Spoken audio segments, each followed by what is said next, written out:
Hello and welcome to the New York Sports Show. I'm your host, Dominic Konowski. Folks, I don't think I've ever seen a more interesting Talladega race in my life.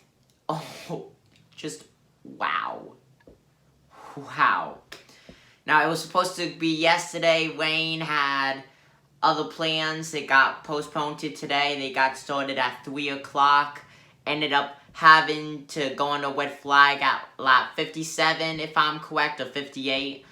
Due to rain, they got back very quickly, though, and since then they did not stop. Not that many cautions, but that does not mean it was not action-filled and jam-packed.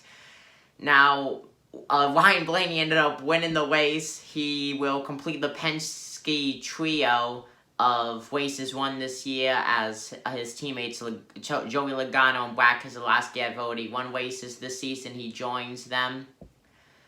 And this race, I really don't think there was ever a single boring point in this race. We saw bumping ones, pushing, shoving. And then the final lap.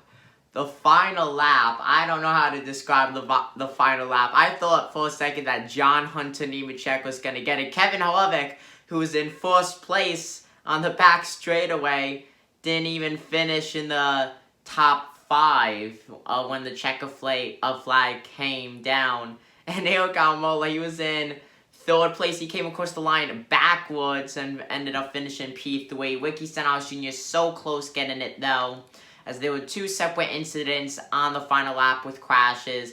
The first one happened on the back straightaway. NASCAR deemed that it was still safe for the race to go on, and they decided to have them finish the race and not pull out the yellow flag, which I think was a great choice, because that just added even more of a story to tell. So Ryan Blaney is now locked in the chase, as he has just had a very good season so far, I gotta say. I think he should have way more than one win, and this is his first win this season. Can I just say, Tyler Reddick has had an amazing race. Ended up winning his 4th stage of his career in the Cup Series and of this season. I don't know how to describe his performance. He did great. That rookie had a solid 4th place finish last week at Homestead, Miami, and now he's gonna have a pretty good race.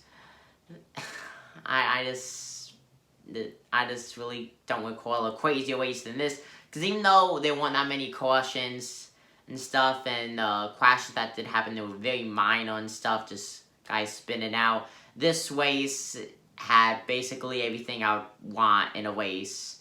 There was really no boring part. I feel so bad, though, for Jimmy Johnson. Really thought he could have done it, or at least get a solid top 3. Kevin Harvick ended up spinning him out. No way intentional, though. It was just racing. But that was just so sad to see. Overall, though, if I had to rate this race, solid 10 out of 10. Solid 10 out of 10. I'd love to know, though, what happened with Joey Gase and Brendan Poole, because they didn't have a camera angle of Joey Gase. Brendan Poole ended up blowing a tire or something. Joey Gase got a ton of damage. It's not clear whether or not he hit into Poole or not. But I would just love to see, because he had a ton of damage to that 51 car.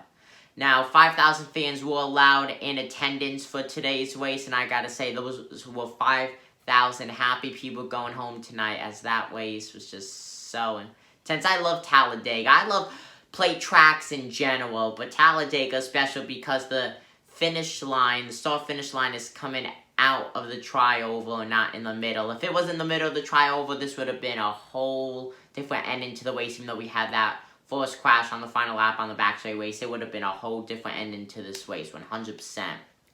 Now, I'm definitely nowhere near a Ryan Blaney fan, but I gotta say, that was a sweet win for him, something to talk about.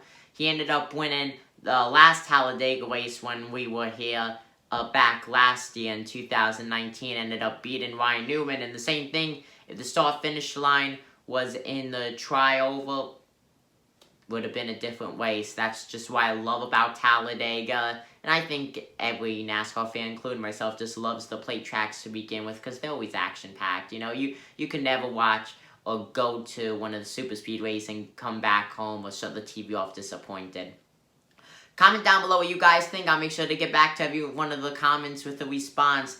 Thank you guys for watching this video. I'm your host, Dominic Give the New York Sports Show. I'm signing out.